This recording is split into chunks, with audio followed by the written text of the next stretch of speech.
Mga sir, naalala nyo ba ito si Charis na binigyan natin ng school supply na yung bahay nila is halos isang di pa lang oh. Tapos 5 sila lahat dito na natutulog. Andito na lahat. Kaya nag-request po tayo sa sponsor natin na si Charis na lang yung gawin nating scholar. Talagang deserving naman siya. Masipag naman siya mag-aral. Magandang umaga po, magandang balita po. Diba nag-request tayo ng scholarship? Opo. Nasa palagay mo, Charis? Halika rito. Lumabas ka, dali. Lumabas ka. Lumabas ka, dali ka. Nag-request tayo ng scholarship, di ba? Palagay mo, na-approve o hindi? Na-approve siguro kasi nandito sa sir. Naangiti ba ako? Ayun po, magandang balita. Na-approve po yung scholarship niya. So wala na po siyang po problemahin na baon pang araw-araw. Salamat po. Yan. So sa pasukan, maipagkita sa akin, hindi ko alam kung paano niya ipapaabot yung yung scholarship eh. Tapos nagpapatanong na rin kung may kailangan ka pa daw bang bilhin. Parang nabitin pa sa binigyan na ng school supply, ginrant na yung scholarship ngayon, tinatanong pa ni ma'am kung may kulang ka pa, may sapatos ka ba, ganyan. Uniform, gusto mo rin. Nag-uniform ka ba na pumapasok? Hindi dito ka, hindi ka nakikita ni ma'am. Kasi gusto ka na makita ni ma'am na-inspired siya sa inyo Sapatos. Gusto mo rin sapatos, alang sapatos. Tsaka uniform.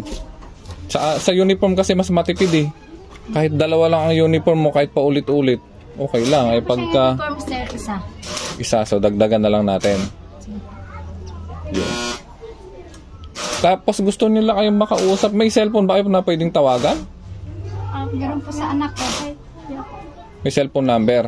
Sige, kuhanin ko lang yung cellphone number. Ay, may anak pa po kayo isa? Na lalaki. Kanina yung nakita ko rito. Ibig sabihin may kapatid ka. Hindi, kadami nyo rin pala rito, no? 5 po kami dito. Ay, 5 kayo dyan. Yung isang lalaki tsaka si mister nyo. Okay. Sige. Anyway. Ay, pasya ba rito? Wala bang dadaan? Naalala ko nga pala si Bunso, Oh. Salamat po. Ay, very good. Ma'am, binigyan natin din ng bag. Halika rito. Tingin ka dito. Ma'am, ito yung isang sponsor natin. Binigyan natin ng bag si Bunsuan. Okay lang po at binalita ko lang. Ngayon, kukuhanin ko yung cellphone number para matawagan kayo. 3 pala yung pinag-aaral nyo. Opo. Kasya? Nagkakasya yung nyo? Nagreklamo po sila pero... Magkano binabaon nito? Magkakan? 5 piso. 5 piso. Pero mama, 5 piso. Sila niya, dabi. Si Charis, magkano binabaon niya dati? 15 po, naglalakad sa siya. Ay, nilalakad mo lang ba school natin? Papunta? Pauwi. Grabe, napakasipag naman itong si Charis. Malayo rin yun Tapos pagkakain tanghali, uwi ka rito, kakain. Dagdagan na rin natin scholarship mo at di ba may printing shop ako.